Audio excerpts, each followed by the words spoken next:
Hello students, welcome to Dr. B.R. Ambedkar Open University, Hyderabad. మనము BA సోషియాలజీలోని 2వ సంవత్సరం 3వ సెమిస్టర్లోని వివిధ పాఠ్యాంశాలని చర్చిస్తున్నాం.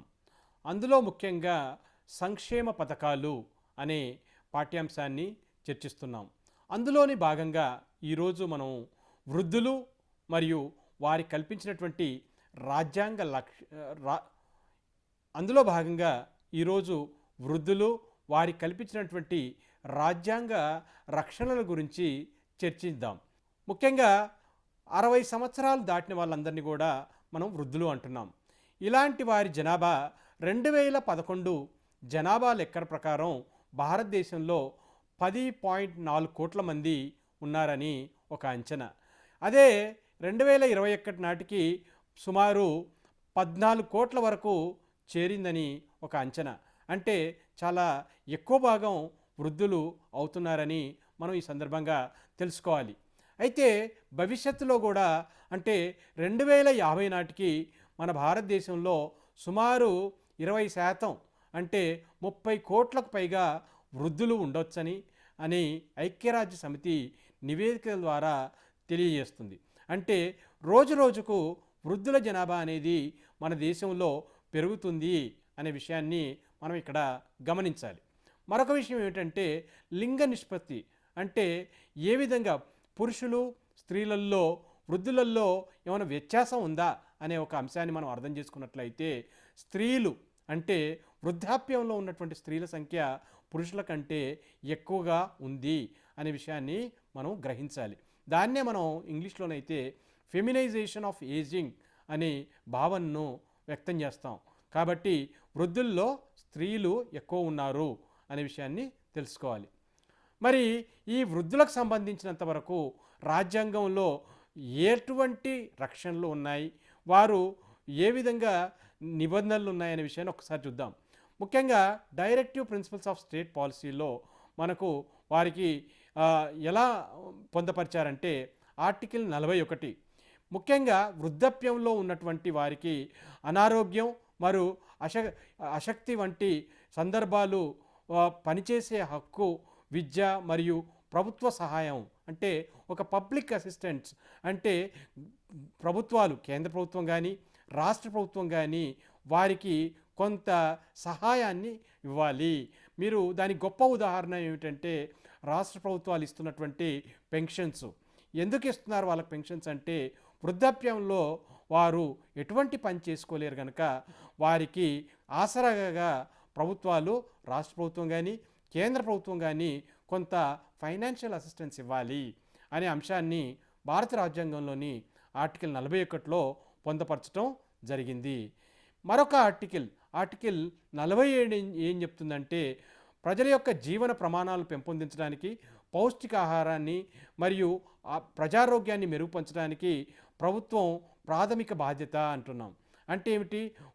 వృద్ధులకు కూడా వారి యొక్క పౌష్టికాహారాన్ని పెంచడానికి మనం ముఖ్యంగా పబ్లిక్ డిస్ట్రిబ్యూషన్ సిస్టమ్ ద్వారా మనం అన్నీ వారికి కావాల్సినటువంటి భోజన సదుపాయాలని కలుగజేస్తూ ఉంటాం. అంతేకాకుండా ప్రభుత్వం బాధ్యత ఏమిటంటే వారికి ఆరోగ్య సేవలను అందించడం కూడా ప్రభుత్వం యొక్క బాధ్యత.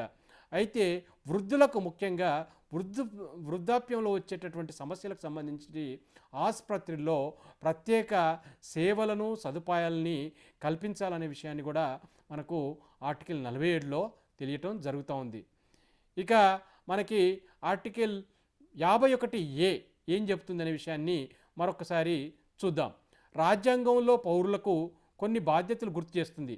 నేరుగా వృద్ధులకు చెప్పకపోయినా, అంటే వృద్ధులకు ఈ ఆర్టికల్లో ప్రత్యేకంగా విశ్లేషించకపోయినా మన సంస్కృతి సంప్రదాయాలని గౌరవించాలని, అంటే భారతీయ సంస్కృతిలో వృద్ధులకు గొప్ప స్థానం ఉంది.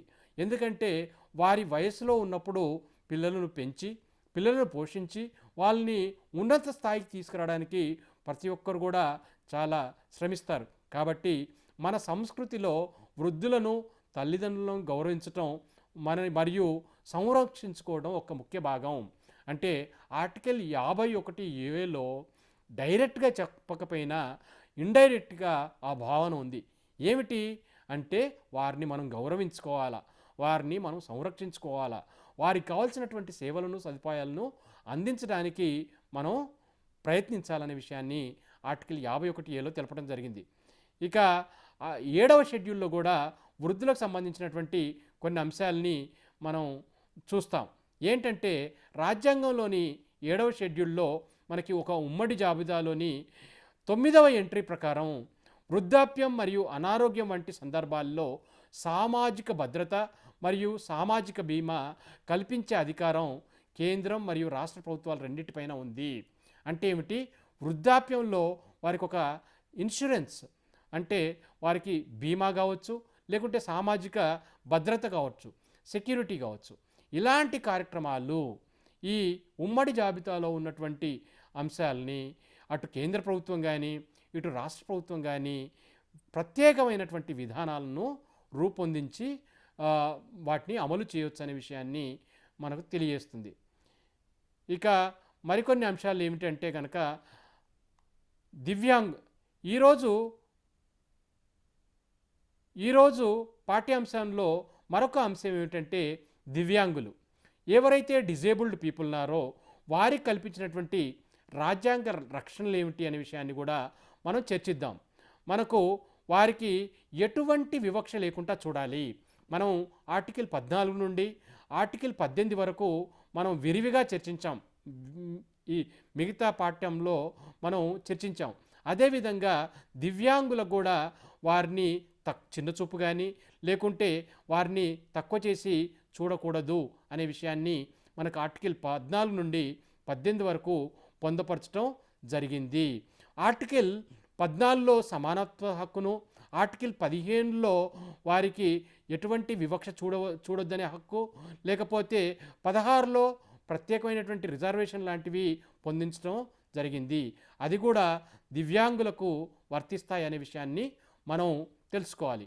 ఇక దివ్యాంగులకు సంబంధించినటువంటి వరకు పనిచేసే హక్కు, వాళ్ళకి convention on rights of persons with disability అనే ఒక కన్వెన్షన్ ఆధారంగా అందులో పొందుపరిచినటువంటి ఆర్టికల్ 27కు ఆధారంగా దివ్యాంగులకు పని కల్పించడంలో ఇతరులకు సమానంగా గుర్తింపునిచ్చే హక్కు ఉంది.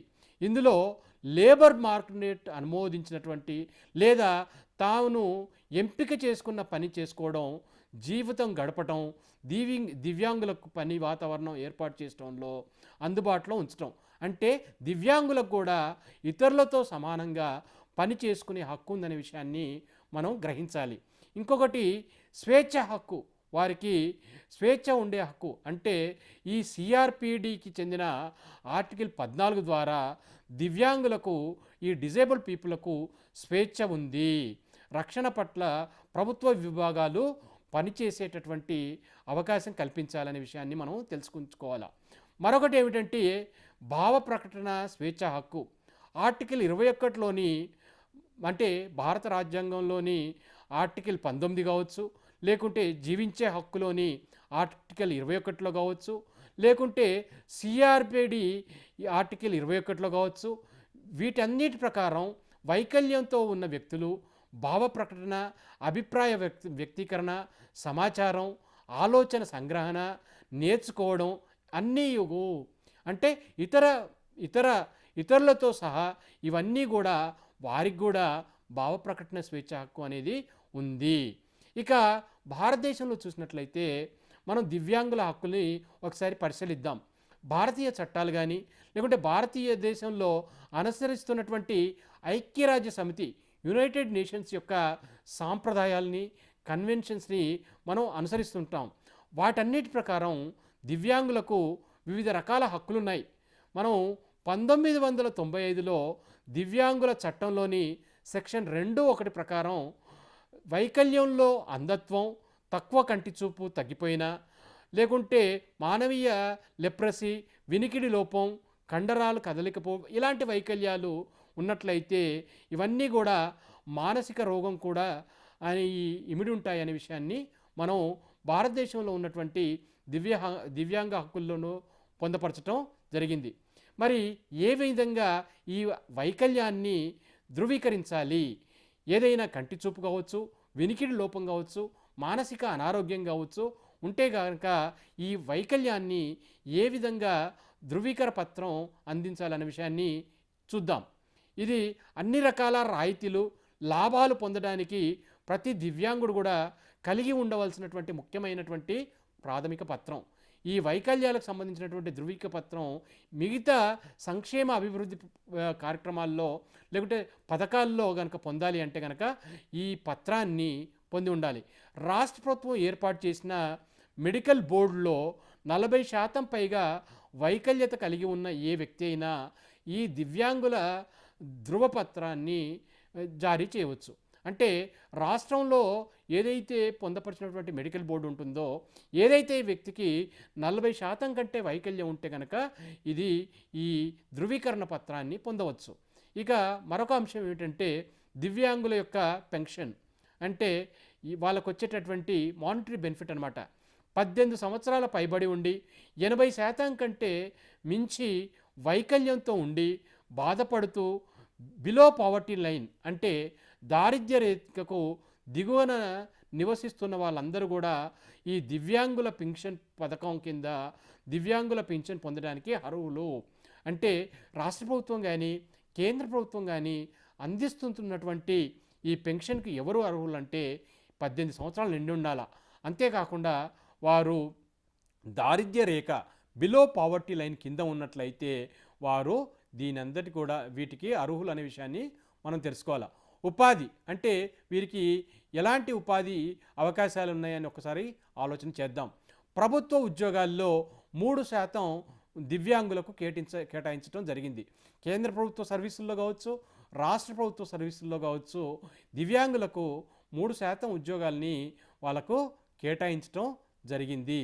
అదేవిధంగా ఆదాయ పన్ను చట్టం 1961లోని సెక్షన్ డి సబ్ క్లాజ్ డిడిలం మరియు 80 ప్రకారం దివ్యాంగులకు ఆదాయ పన్ను రాయితీలు పొందడానికి వారిని మనం అర్హులుగా తెలుసుకోవటం జరిగింది. అంటే దివ్యాంగులకు అటు రాష్ట్ర ప్రభుత్వం ఇటు కేంద్ర ప్రభుత్వం కూడా అనేక రాయితీలు ఇస్తుంది. వారు వాటిపైన అవగాహన పెంచుకోవాలనే విషయాన్ని మనం తెలుసుకుందాం. ఇక చివరిగా మనం ఈ దివ్యాంగుల చట్టం 1995 గురించి ఒక్కసారి పరిశీలన చేద్దాం. మనకి ఈ చట్టం ఫిబ్రవరి 7, 1996 నుండి అమల్లోకి వచ్చింది. దివ్యాంగులకు సమాన అవకాశాలు కల్పించడం ద్వారా వారిని జాతి నిర్మాణంలో పూర్తి భాగస్వాములు చేసే దిశలో ఇది ఒక ముఖ్యమైన అడుగుగా ఈ చట్టం పేర్కొంటుంది. కాబట్టి ఈ చట్టం నిర్మాణాత్మకమైనటువంటి అభివృద్ధిపరమైనటువంటి అంశాలతో కూడిన పునరావాస ప్రక్రియలైనటువంటి విద్య, ఉపాధి, వృత్తిపరమైన శిక్షణ, రిజర్వేషన్ అంటి అంశాలని అవకాశం ఇస్తుంది.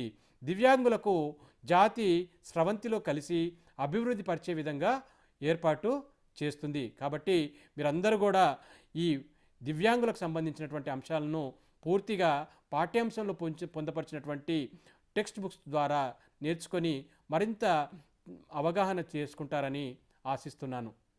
Thank you.